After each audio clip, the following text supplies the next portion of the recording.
우리가 5시간의 사도신경을 계속 살펴보고 있습니다. 오늘 우리가 함께 살펴볼 것은 죄 용서에 대한, 죄 사함에 대한 우리의 믿음의 내용, 나는 죄의 용서를 믿습니다라는 아주 짧은 이 한마디의 말이지만 사실 이 안에는 우리가 믿는 이 기독교 신앙, 우리가 믿는 기독교 복음의 아주 핵심적인 부분들이 사실 이 한마디 안에 다 녹아 들어가 있다라고도 볼 수 있습니다. 그러면 나는 죄의 용서를 믿습니다라는 우리가 이 신앙 고백을 할 때 우리가 무엇을 믿는지, 그리고 이 안에 담겨 있는 기독교의 복음의 핵심 진리는 무엇인지 우리가 오늘 이 5시간에 조금 간략하게 살펴보고자 합니다. 여러분, 나는 죄의 용서를 믿습니다라고 고백할 때 우리가 고백하는 첫 번째 믿음의 내용은 바로 나는 죄의 용서가 필요한 존재라는 것을 믿습니다. 그러니까 나는, 다르게 말하면 나는 하나님께 범죄한 죄인이라는 것, 하나님 앞에 나는 전적으로 부패한 죄인이라는 것을 믿습니다라는 고백이 이 안에 먼저 담겨 있어요. 여러분, 죄 용서를 믿는다라는 것은 먼저는 뭐가 선행이 되어야 됩니까? 그러니까 내 자신이 하나님 앞에 죄 용서가 필요한 죄인이라는 것을 인정하는 것이 선행이 되어야 되기 때문입니다. 그러니까 모든 인간은 하나님을 떠나 범죄한, 모든 인간은 하나님 앞에서 죄인이라는 성경이 말하고 있는 인간의 본질, 그러니까 죄인됨, 인간의 죄인됨에 대한 성경의 진리를 우리가 믿습니다라는 고백이 이 안에 가장 먼저 담겨 있다라고 볼 수 있습니다. 우리 로마서 3장 23절 말씀 우리가 너무나 잘 아는데 한번 같이 읽어보겠습니다. 모든 사람이 죄를 범하였음에 하나님의 영광에 이르지 못하더니, 성경은 우리에게 말합니다. 모든 사람은 죄를 범했다. 하나님의 영광에 이르지 못했다. 그래서 모든 사람은 다 하나님 앞에 죄인으로 드러난다라고 성경이 말합니다. 여러분, 많은 사람들이 우리 기독교를 믿지 않는 이유, 그리고 기독교를 싫어하는 이유 중에 많은 이유가 있겠지만 그 중에 하나가 무엇일까요? 자꾸 자기를 보고 죄인이라고 하니까 기분이 나쁜 거예요. 인간을 향해 죄인이다라고 말하니까. 여러분, 대부분의 사람들이 이렇게 생각을 합니다. 내가 완전한 의인까지는 아닐지라도, 물론 내가 완전한 의인이라는 건 나도 뭐 그렇게까지는 믿지 않는데, 그런데 뭐는 아니다는 거예요. 그런데 성경이 말하는 것처럼 완전히 부패한 죄인까지도 아니다는 겁니다. 어느 정도 죄인이라는 건 인정을 해요. 그러나 정말 지옥 형벌 받을 만한 그 정도의 죄인은 나는 아니다라고 생각합니다. 여러분, 왜 사람들이 그렇게 생각을 할까요? 혹시 여기도 그런 생각을 하시는 분들이 있는지 모르겠습니다만, 왜 그런 생각을 합니까? 그러니까 내 기준으로 볼 때 그래요. 그러니까 내 기준으로 선과 악을 나누고, 내 기준으로 옳음과 그름을 나누고, 또 좋음과 나쁨을 나의 기준으로 나누기 때문에 그렇게 나올 수 있어요. 그래서 내 기준으로 볼 때는 이 정도면 내가 선한 것 아닌가, 이 정도면 꽤 괜찮은 사람 아닌가, 이 정도면 나름 옳은 일을 하는 사람이 아닌가라고 이제 생각을 해보면 그런 결론이 나오는 거예요. 나는 조금도 흠이 없을 정도의 의인은 아닐지라도, 그러나 성경이 말하는 것처럼 지옥 형벌을 받아야 할 정도의 완전히 나의 모든 세포 하나까지 부패한 죄인이다라는 것은 아니다라는 자기 판단이 생기는 거예요. 그러나 여러분, 우리가 조금 깊이 생각을 해보세요. 내 기준이 다른 사람들이 볼 때는 틀릴 수 있다라는 것입니다. 내가 이 정도 선한 것으로 규정한 것이 다른 사람이 볼 때, 그러니까 나보다 도덕성이 더 뛰어난 사람이 볼 때는 내가 이 정도면 선하다라고 생각한 게 나보다 도덕성이 뛰어난 사람들이 볼 때는 이게 선이 아닐 수 있어요. 그러나 나보다 도덕성이 낮은 사람이 볼 때는 그게 엄청난 선일 수도 있는 것입니다. 그러니까 여러분, 우리 인간이 스스로 규정하는 선과 악의 기준, 옳고 그름의 기준은 어떻다는 겁니까? 완전하지 않다라는 것을 우리는 인정해야 돼요. 왜냐하면 우리는 타락했기 때문에, 죄로 말미암아 타락했기 때문에, 불완전한 존재가 되었기 때문에 인간이 말하는 이 정도면 착한 사람이지, 이 정도면 선한 사람이지, 이 정도면 괜찮다라는 이런 규정은 상대적인 거예요. 다 상대적인 겁니다. 사람의 도덕성의 차이에 따라 달라지는 상대적인 기준이에요. 그러나 정확한, 그러니까 한 치의 오차도 없이 선과 악을 규정할 수 있고 옳음과 나쁨을 정확하게 규정할 수 있고, 그러니까 절대적으로 선과 악의 기준을 나눌 수 있는 분은 누구입니까? 오류가 없으신, 죄가 없으신 하나님밖에 없습니다. 그리고 하나님 말씀밖에 없어요. 하나님 말씀이 옳다고 하는 것이 선이고 하나님 말씀이 아니다고 하는 것이 악이고 죄라는 겁니다. 그러니까 여러분, 죄라는 것은 바로 하나님을 만물의 주권자로 인정하지 않는 게 죄예요. 어떤 악한 일을 하는 것도 죄지만 죄의 뿌리, 죄의 근본은 뭐냐면 하나님의 하나님 되심을 인정하지 않는 것, 하나님의 말씀을 듣고 순종하지 않는 것이 죄입니다. 쉽게 말하면 하나님이 없는 것처럼 생각하고 사는 것이 죄고, 그렇게 사는 것이 죄인이다라고 성경은 우리에게 말하고 있습니다. 여러분, 그러니까 그 사람이 인간적으로 볼 때 도덕성이 탁월한가 탁월하지 않은가, 여러분 이게 우리가 볼 때는 좀 중요한 의미가 될 수 있는데 하나님 앞으로 그것을 가져가면은 하나님 앞에서는 그게 아무것도 아니에요. 이사야 64장 6절 말씀 우리 한번 같이 읽어보겠습니다. 무릇 우리는 다 부정한 자 같아서 우리의 의는 다 더러운 옷 같으며 우리는 다 잎사귀같이 시들므로 우리의 죄악이 바람같이 우리를 몰아가나이다. 여러분, 이사야 선지자가 우리 인간을 뭐라고 말하냐면 우리는 다 부정한 자 같다. 근데 어느 것까지 부정한가? 우리는 부정한데 어느 것까지 우리가 부정한가? 우리가 의롭다고 생각하고 행하는 그 의로움조차도 실은 하나님 앞에서는 부정한 것에 불과하다라고 이사야 선지자가 말하고 있는 거예요. 그러니까 여러분, 인간이 규정하는 선과 악은 의미가 사실은 없다라는 겁니다. 그러면 여러분, 왜 우리는 이처럼 전적으로 부패한 죄인이 되었다고 성경이 우리에게 선포하고 있는 것입니까? 우리가 살아가면서 죄를 지었기 때문에 우리가 죄인이다라고 성경이 우리를 향해 선포합니까? 아니면 우리는 태어나자마자 죄인으로 태어난다라고 선포합니까? 우리는 죄를 지어서 죄인이 된 것이 아니고요, 죄인으로 태어났기 때문에 죄를 지으며 살아가는 거예요. 그러니까 우리는 본질적으로 죄인으로 태어난다는 겁니다. 여러분, 성경은 이렇게 말하죠. 고린도전서 15장 22절 말씀 또 한번 같이 읽겠습니다. 아담 안에서 모든 사람이 죽은 것 같이 그리스도 안에서 모든 사람이 삶을 얻으리라. 아담 안에서 모든 사람, 모든 인류는 죽었다라고 말합니다. 선언합니다. 아담 안에서 모든 사람은 죽은 존재, 즉 죄인. 죽었다라는 말을 다르게 하면 죄인이란 얘기예요. 죄인은 죽은 존재예요, 영적으로. 그러니까 아담 안에서 모든 인간은 죄인이 되었다라고 성경은 선언합니다. 여러분, 아담은 하나님께서 창조하신 첫 번째 사람. 굉장히 이것은 상징적인 건데, 아담이 이 첫사람으로 창조되었다는 건 모든 인간의 대표로 지음받았다는 걸 의미합니다. 그래서 여러분, 첫사람 아담의 행동은 아담 이후에 태어날 모든 인간들에게는 영향을 줄 수밖에 없습니다. 그래서 하나님이 첫사람을 창조하시고 이름을 아담이라 명한 것은, 아담이란 이름의 뜻도 무엇입니까? 인간이란 뜻이에요. 그러니까 아담은 인간됨을 규정하는 겁니다. 아담의 행동은 앞으로의 인간이 어떤 존재를 규정하는 거예요. 아담의 이름은 인류를 의미합니다. 그래서 하나님은 아담에게 하나님을 대신해서 모든 피조 세계를 다스리고 관리하는 대리 통치권을 주시면서 동시에 동산 중앙에 있는 선악과는 먹지 말라라는 경고도 주셨어요. 그 이유가 무엇입니까? 선악과 먹지 말라. 그 이유가 무엇입니까?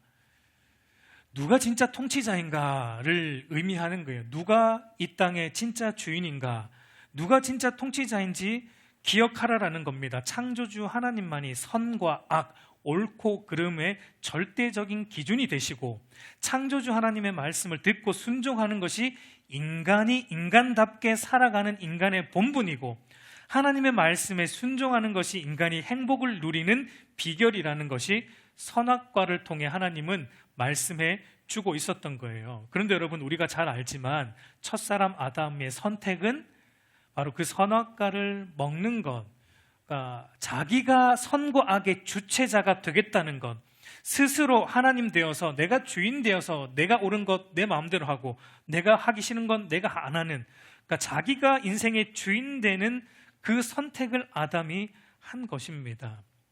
그러니까 여러분, 죄라는 것은 그런 거예요. 그러니까 하나님을 의존하지 않고 살아가는 상태, 그것이 바로 죄의 본질이고, 이것이 여러분 현재 모든 보편적인 인간들 안에 있는 죄의 본질, 그리고 이런 것이 인간들을 향해 모든 사람은 죄인이다라고 규정하는 성경의 논리예요. 그러므로 여러분, 모든 인간은 이제 이 아담, 타락한 아담 안에서 이 죄의 본성을 우리가 물려받은 거예요. 이것을 신학적으로 여러분 뭐라고 말합니까? 아담의 이 죄를 우리가 물려받았다, 원죄라고 말하잖아요. 오리지널 신이라고 해요. 아담이 지은 죄가 우리에게 물려진 거예요. 아버지의 DNA가 아들에게 물려지듯이 모든 인간의 아버지인 아담의 죄의 DNA가 모든 인간 안에 물려졌고, 그렇게 인간은 죄인으로 이 땅에 태어납니다. 여러분, 사과나무에는 사과만 열립니다. 아담이 나무라면 우리는 열매입니다. 그러니까 타락한 아담 이후에 태어나는 모든 인간은 바로 겉으로 볼 때 아무리 선하게 보일지라도, 아무리 착하게 살아간다 할지라도 그 속을 들여다보면 다 부패한 죄인이다라고 성경이 우리에게 말합니다. 그리고 여러분, 우리가 지은 죄는 누구에게 지은 죄입니까? 옆에 있는 사람에게 실수한 죄가 아니에요. 우리가 지은 죄는, 우리의 죄의 본질은 하나님께 지은 죄입니다. 만물을 창조하신 전능자, 우리를 지으신 하나님께 우리는 반역하고 그분을 무시하고 멸시한 반역죄를 지은 겁니다. 그 죄는 용서받을 수 없는 죄입니다. 그 죄의 결과는 영원한 지옥 형벌에 처하는 것이 마땅한 거예요. 여러분, 그렇기 때문에 우리 인간에게 가장 시급한 문제가 무엇입니까?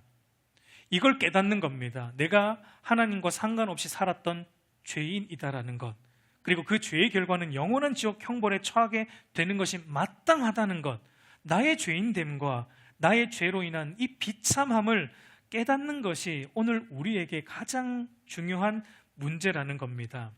근데 여러분, 오늘날 대부분의 사람들은, 어쩌면 우리 그리스도인들조차도 이 죄의 문제를 심각하게 여기지 않습니다.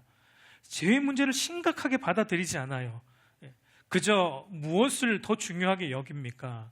그저 이 땅에서 우리가 먹고 사는 문제, 시집가고 장가가는 문제, 세상에서 성공하고 사람들에게 인정받는 문제, 이런 문제들을 더 중요하게 여기면서 살아갑니다. 그래서 우리는 생각해요. 내 삶에 지금 나에게 뭔가 부족한 이것 하나만 고쳐지면, 이것 하나만 해결되면 내 삶은 달라질 것이고 내 삶은 훨씬 나아질 것이다. 물론 나아질 수 있어요. 그러나 성경은 우리에게 근본적으로 뭐가 선행이 되지 않으면 그 모든 것은 의미가 없는데, 그것이 무엇입니까?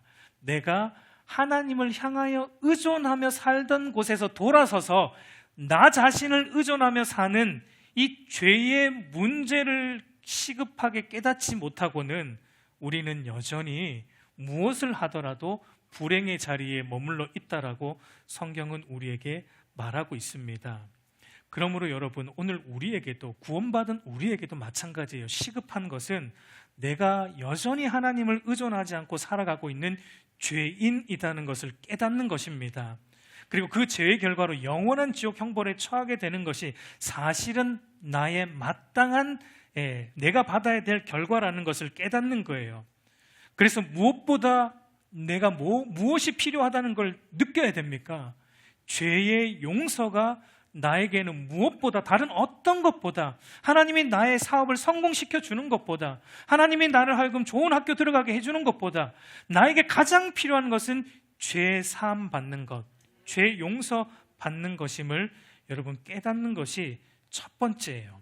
그것이 첫 번째 선행이 되어야 됩니다.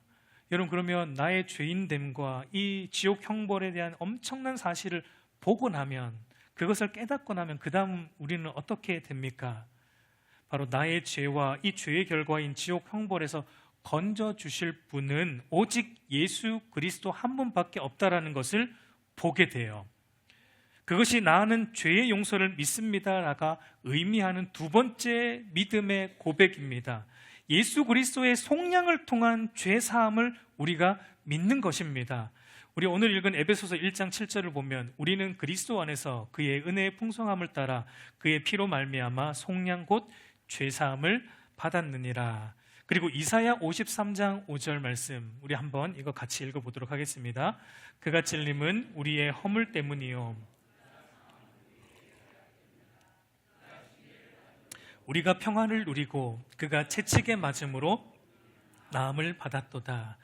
여러분, 죄인인 우리의 죄를 우리 스스로 해결할 수가 없어요. 아무리 노력해도 우리 스스로 해결할 수 없기 때문에 하나님께서 우리의 죄에 대한 형벌을 죄 없으신 아들 예수 그리스도께 감당시키심으로 우리의 죄의 값을 다 지불하셨고, 이 예수 그리스도의 속량하심을 통한 죄 사함을 우리가 믿음으로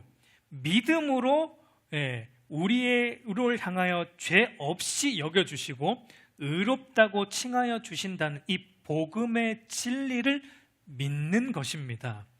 여러분, 이중정가를 믿는 거예요. 그러니까 나의 죄는 예수님에게로 옮겨졌습니다.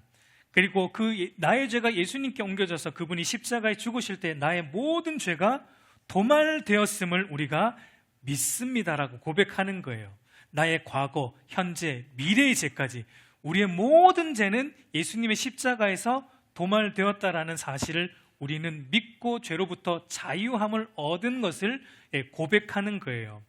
그리고 예수님의 의는 전혀 의롭지 않은 우리에게 전가가 되어서 하나님께서 예수님의 의로우심 때문에 우리를 지금도 기쁘게 받아주시고 오늘도 이렇게 하나님께서 우리의 예배를 받아주시는 이유가 예수님의 의로움이 우리에게 덧입혀졌기 때문에 우리가 하나님께 기쁘게 받아들여진다라는 이 사실을 우리가 믿습니다라는 고백이 바로 이 죄의 용서를 믿습니다라는 고백 안에 있는 겁니다. 그래서 사도 바울도 이렇게 말해요. 고린도후서 5장 21절 말씀을 보면 하나님이 죄를 알지도 못하신 이를 우리를 대신하여 죄로 삼으신 것은 우리로 하여금 그 안에서 하나님의 의가 되게 하려 하심이라. 여러분, 죄인인 우리가 우리의 죄를 해결하길 능력도 힘도 재주도 없어요. 우리는 그저 하나님의 심판을 받는 것만 기다려야 되고 심판을 받는 길밖에 없습니다. 그런데 하나님이 그렇게 하시지 않고 소망 없는 죄인인 우리에게 우리 죄를 사하시고자 우리를 대신하여 아들 예수님을 우리가 서야 될 그 언덕에 세우셨고 우리가 져야 될 그 십자가 자리에 대신 십자가를 지게 하셨고 우리가 달려야 될 그 십자가에 예수님 대신 달리게 하셨고 그 결과로 여러분 우리의 주홍 같은 이 붉은 죄가 눈과 같이 희어졌고 동이 서에서 먼 것 같이 우리의 죄가를 우리에게서 하나님께서 멀어지게 옮겨주셨고 그분의 거룩함과 그분의 의로움을 우리의 것으로 간주하여 주심으로 우리를 기쁘게 의로운 자로 받아주신다라는 이 사실을 우리가 믿습니다라고 고백하는 거예요. 여러분, 이 사실을 믿습니까? 근데 여러분, 이것을 여러분이 어떻게 믿었습니까? 이거 어떻게 믿은 거예요? 어떻게 믿었어요? 이거 어떻게 우리가 믿을 수 있습니까? 나는 죄의 용서가 절실히 필요한 죄인이다라는 사실을 우리가 깨달은 것, 그래서 나의 죄를 속량하시기 위해 십자가에 예수님께서 죽으셨다라는 것, 이것을 어떻게 우리가 믿을 수 있습니까? 여러분, 이것도 우리 스스로 할 수 없어요. 그래서 여러분, 나는 죄의 용서를 믿습니다라는 신앙 고백이 우리가 성부, 성자, 성령 하나님의 사역 가운데 어디에 들어가 있는 거예요? 성령 하나님에 대한 신앙 고백 안에 나는 죄의 용서를 믿습니다라는 게 들어가 있는 겁니다. 우리 스스로 이것을 믿을 수 없기 때문에 성령께서 우리 마음 가운데 오실 때 우리로 하여금 나의 죄인됨을 깨닫게 하시고 그리고 예수 그리스도가 나의 죄를 위해 죽으셨다는 사실을 믿게 하시는 그 일을 성령 하나님께서 우리를 부르심으로, 우리를 거듭나게 하심으로 이 일을 가능하게 해 주신다라는 것을 믿는 것입니다. 여러분, 하이델베르그 교리문답 53문을 보면 우리가 성령 하나님을 믿습니다라는 고백 속에 이런 의미가 있었어요. 성령님께서는 내가 참된 믿음으로 그리스도와 그 모든 은택에 참여하게 하시고 나를 위로하시고 영원토록 나와 함께 하십니다. 그러니까 성령 하나님께서 우리 마음 가운데 오셔서 우리 안에 있던 돌같은 마음, 그 돌같은 마음은 어떤 마음일까요? 그러니까 내가 죄인, 내가 의로운 존재는 아니지만 죽을 정도의 죄인은 아니다라고 생각하는 거, 이게 여러분 돌같은 마음이에요. 이게 돌같은 마음입니다. 나는 나름 괜찮은 사람이다 라고 생각하는 게 여러분, 이게 좋은 마음이 아니고요, 이게 돌같은 마음이에요. 성경이 볼 때는 이게 돌같은 마음입니다. 이런 교만의 마음을 성령께서 오실 때 깨트려 주시고 우리 안에 부드러운 마음은 어떤 마음입니까? 내가 하나님 앞에 전적으로 부패한 죄인임을 깨닫는 것, 그리고 내 힘과 노력으로 죄를 해결할 수 없음을 알고 나의 죄를 사하시기 위해 십자가에 죽으시고 나를 의롭다 하시기 위해 부활하신 그 예수 그리스도를 믿는 믿음의 마음을 주시는 게 부드러운 마음이에요. 그때 여러분, 우리 안에 뭐가 일어납니까? 진실된 죄 고백이 일어나요. 진실된 죄에 대한 토설이 일어나고, 진실된 회개가 일어나고, 진실된 죄에 대한 돌이킴이 일어나는 거예요. 그것이 바로 우리가 나는 죄의 용서를 믿습니다 라고 할 때 그 안에 담겨 있는 모든 내용입니다.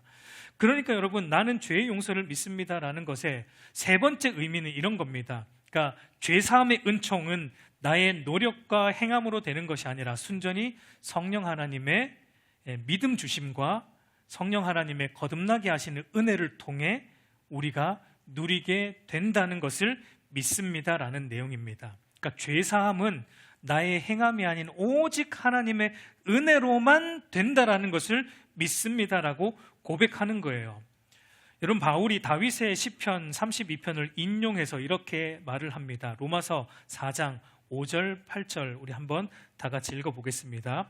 이를 아니할지라도 경건하지 아니한 자를 의롭다 하시는 이를 믿는 자에게는 그의 믿음을 의로 여기시나니 일한 것이 없이 하나님께 의로 여기심을 받은 복에 대하여 다윗이 말한 바 불법이 사함을 받고 죄가 가리워짐을 받은 사람은 복이 있고 주께서 그 죄를 인정하지 아니하실 사람은 복이 있도다 함과 같으니라.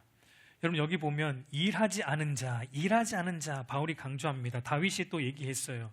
그러니까 우리가 죄 용서 받기 위해 우리가 한 일은 아무것도 없다라는 겁니다. 우리는 어떤 노력도 사실 하지 않았습니다. 그러나 하나님께서 예수 그리스도가 하신 속량 때문에 우리의 죄를 가려주시고 우리의 죄를 없는 것처럼 여겨주셨고 마치 의로운 일을 한 것처럼 우리를 의롭다고 칭하여 주셨다. 이것을 믿는 자가 복이 있는 자다라고 말하고 있습니다. 여러분, 그러니까 우리 안에 이런 굿뉴스, 이 좋은 소식, 복음의 소식, 죄 용서에 대한 소식, 이 죄 용서의 은혜가 우리 안에 임하려면, 그러니까 먼저는 우리 안에 배드 뉴스가 들려야 됩니다. 먼저는 우리 안에 내가 죄로 인해 하나님을 떠난 존재라는 것, 그래서 이제는 스스로 죄의 문제를 해결할 수 없다는 것, 그래서 스스로 하나님을 찾을 수 없는 비참한 상태에 놓였다는 배드 뉴스가 우리 안에 먼저 들릴 때, 그 다음에 우리가 예수 그리스도의 속량으로 말미암아 우리의 죄를 사하시고 의롭다고 여겨지시는 이 굿 뉴스가 우리 안에 들리게 되는 거예요. 여러분, 그러니까 기독교 복음은 우리 안에 먼저 찾아와야 되는 게 뭐라는 겁니까? 배드 뉴스예요. 복음을 말하지만 이 복음이라는 것은 우리 안에 우리의 죄인됨에 대한 뚜렷한 인식으로부터 기독교 복음은 시작되는 것입니다. 여러분, 오늘날 많은 이들이 사랑의 하나님만 좋아해요. 볼테르가 이런 말을 했습니다. 용서는 하나님의 일이다. 용서하는 게 하나님의 일이다. 하나님은 그거 하려고 존재하신다. 하나님은 인간을 용서하려고 존재하신다라고 비꼬아서 말했듯이 오늘날 많은 사람들이 하나님은 인간의 죄를 당연히 용서해 주셔야 된다라고 생각을 해요.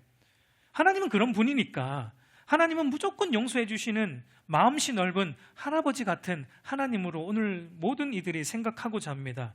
그러나 여러분, 분명히 우리가 알아야 되는 것은 성경이 말하는 하나님은 용서해 주고 싶은 하나님이세요. 그러나 동시에 또 죄를 용서하시는 은혜의 하나님이시지만 동시에 죄를 심판하시는 공의의 하나님이다라는 사실도 우리는 두 하나님을 동시에 붙들고 있어야 돼요. 죄를 용서하시는 하나님의 사랑과 죄에 대해 진노하시는, 심판하시는 하나님의 공의가, 그런데 여러분, 어디에서 완벽하게 조화를 이루었습니까? 그게 십자가인 겁니다. 예수님의 십자가. 그러니까 예수님의 십자가는 한편으로는 우리의 죄에 대한 하나님의 맹렬한 진노가 퍼부어진 심판의 자리이고, 다른 한편으로는 예수님의 십자가는 우리의 죄를 사하시고 사하여 주셨고 우리를 기쁘게 받아주시는 하나님의 구원의 은혜의 자리입니다. 이것이 모순이 아니라 십자가에서 절묘하게 이루어졌고 완성이 된 거예요. 그러니까 여러분, 논리적으로 말하면 저와 여러분이 매 순간 먼저 만나야 되는 하나님은 어떤 하나님이에요? 우리의 죄에 대해서 진노하시는 거룩하신 하나님입니다. 그 하나님을 거쳐서 우리가 어디로 나아가야 돼요? 나의 죄를 이제는 죄 없이 여겨주시고 의롭게 받아주시는 사랑의 하나님의 자리로 나아가야 돼요. 여러분, 이 순서를 뒤바꿔서는 안 돼요. 무조건 사랑의 하나님으로만 나아가면 안 돼요.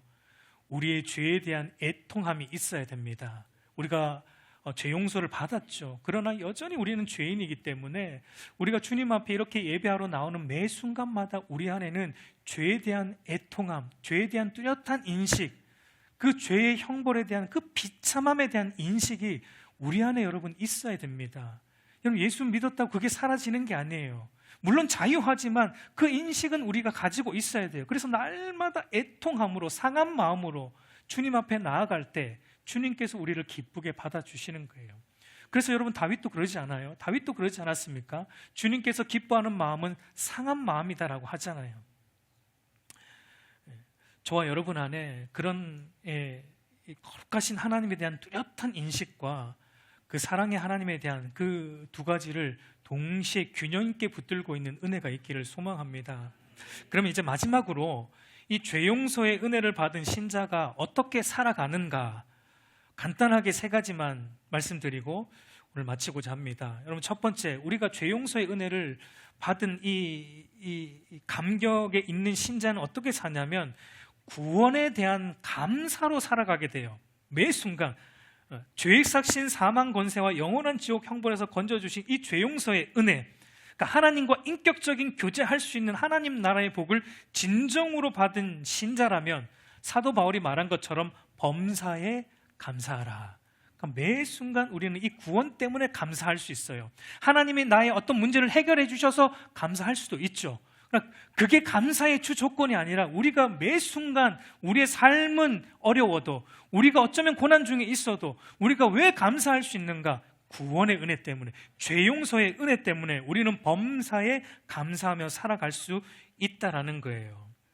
두 번째는요, 죄에 대한 회개와 죄로부터 돌이키는 거룩함으로 나아가는 삶을 지속적으로 살아가게 됩니다. 여러분, 죄 용서의 은혜를 아는 사람은 죄가 뭔지 아는 사람이에요. 죄가 뭡니까? 죄는 하나님과 나의 인격적인 사귐을 갈라놓는 방해꾼입니다. 걸림돌이에요. 그러니까 이 죄 용서의 은혜를 아는 사람은 이 죄로 인해서 하나님과의 교통이 막히는 것을 무엇보다 괴롭기 때문에, 그래서 날마다 죄에 대해서 애통한 마음으로 나의 죄를 회개함으로 하나님과의 인격적인 사귐과 교제를 누리기 위해서 더 죄에 대해서는 죽고 의에 대해서는 살아가는 거룩한 신앙에 몸부림을 치는 삶을 살아가게 된다는 겁니다. 그리고 마지막 세 번째는 용서하는 삶을 살게 돼요. 여러분, 나는 죄 용서를 믿습니다라는 고백이 여러분 뭐 뒤에서 나왔죠? 요 바로 앞에 뭐가 있었죠? 지난주에 했죠? 기억이 안 납니까? 나는 죄용서를 믿습니다라는 신앙 고백 앞에 있었던 게 나는 성도의 교제를 믿습니다 였습니다. 그러니까 성도의 교제 바로 뒤에 죄용서를 믿습니다라는 게 나오는 게 의미 있는 거예요. 그러니까 성도가 교제함에 있어서 뭐가 필요한 거예요? 용서가 필요한 거예요. 왜냐하면 우리는 여전히 서로에게 아픔을 줄 수 있는 허물 많은 자들이기 때문입니다. 그래서 여러분, 이 교회, 주의 몸된 교회가 바르게 자라고 성도의 교제가 바르게 이루어지려면 먼저는 하나님의 죄 용서의 은혜를 깊이 깨달아 알아야 되고, 그 다음은 하나님의 죄 용서의 은혜로부터 나오는 사람에 대한 용서가 있어야 한다라는 것을 말합니다. 우리가 잘 알지만 마태복음 18장에 나오는 그 1만 달란트의 빚을 탕감받은 그 종의 비유를 보면, 여러분 1만 달란트의 빚, 예전에도 말했지만 돈으로 환산하면 얼마였습니까? 대략 6조 원. 우리가 16만 년을 하루도 쉬지 않고 일해야 모을 수 있는 액수. 한마디로 우리의 힘과 능력으로 도저히 해결할 수 없는 빚이라는 건 죄와 동일어예요. 우리가 하나님께 그런 죄를 지었다는 겁니다. 용서받을 수 없는 죄를 지었어요. 근데 여러분, 그 비유에 임금이 아무런 조건 없이 그 1만 달란트의 빚을 탕감해 줍니다. 그것은 우리가 용서받을 수 없는 죄를 지었지만 하나님이 아무런 조건 없이 예수님 때문에 우리의 죄를 사하여 주신 것을 말하고 있는 거죠. 그런데 여러분, 1만 달란트의 빚을 탕감받은 그 종이 돌아가서 어떤 일을 했습니까? 자기에게 100데나리온 빚진 자를 잡아다가 빚독촉과 함께 옥에 가두기까지. 여러분, 이 소식을 들은 임금이 그를 불러다가 이렇게 말하는 거예요. 마태복음 18장 33절을 보면 이렇게 말합니다. 내가 너를 불쌍히 여김과 같이 너도 내 동료를 불쌍히 여김이 마땅하지 아니하냐. 그러니까 내가 받은 죄 용서의 은혜의 깊이와 의미를 너가 참으로 안다면 너도 다른 사람의 죄를 마땅히 용서해 주는 것이 마땅하다라고 주님께서 말합니다. 여러분, 이 마땅하다는 거 왜 마땅합니까? 이게 왜 마땅합니까? 우리는 생각해요. 마땅하지 않다. 생각하는데 여러분, 이게 왜 마땅합니까? 우리가 만왕의 왕이신 하나님께 지은 죄에 비하면 저와 여러분이 서로 짓는 죄는 사실은 여러분 아무것도 아니라는 거예요. 우리가 하나님께 받은 이 엄청난 죄 용서를 정말 안다면, 그러니까 우리가 용서 못할 사람은 없다는 거예요. 물론 쉽진 않아요. 그러나 그렇다는 거예요. 그 사람이 나에게 진심 어린 사과를 하든 안 하든 여러분 사실은 용서 못할 이유가 없다는 거예요. 물론 여러분, 우리 그리스도인은 누군가에게 잘못을 했다면 여러분 사과해야 돼요. 진실되게 사과해야 돼요. 그게 그리스도인입니다. 진심 어린 사과를 해야 돼요. 누가 누군가의 마음을 아프게 했다면 진심 어린 사과를 해야 돼요. 우리는 누군가에게 죄를 지었을 때 여러분, 우리가 생각해야 되는 것은요, 내가 옆에 있는 사람에게 죄를 지었다면 먼저는 누구에게 지은 죄입니까? 하나님께 지은 죄예요. 왜요? 그 사람의 주인이 하나님이시기 때문에. 우리가 어떤 사람에게 죄를 짓던 무엇에게 죄를 범하든 그 죄는 하나님께 지은 죄입니다. 그러므로 우리는 먼저 하나님 앞에 회개해야 됩니다.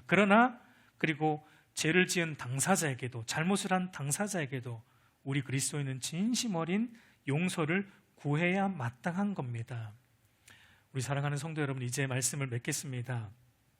여러분, 십자가 앞에서 내가 하나님께 지은 1만 달란트의 이 죄, 그 어떤 것으로도 갚을 수 없고 용서받을 수 없는 하나님을 반역한, 만물의 주권자 하나님을 반역한 그 죄의 심각성과 그 죄의 깊이를 여러분 날마다 십자가 앞에서 보기를 바랍니다. 그리고 십자가 앞에서 또 하나 더 보십시오. 그런 나의 죄를 아들 예수님의 속량하심으로 나의 죄를 없는 것처럼 사하여 주시고 나를 의롭게 여겨주시며 받아주신 하나님의 죄 용서의 은혜를 또 날마다 보면서 감격하고 기뻐하고, 그래서 더 하나님 뜻대로 살아가기를 몸부림치는 경건의 진보를 이루는, 그리고 용서함의 은혜가 있는 저와 여러분의 삶, 우리 알곡교회가 되기를 우리 주님의 이름으로 축복합니다.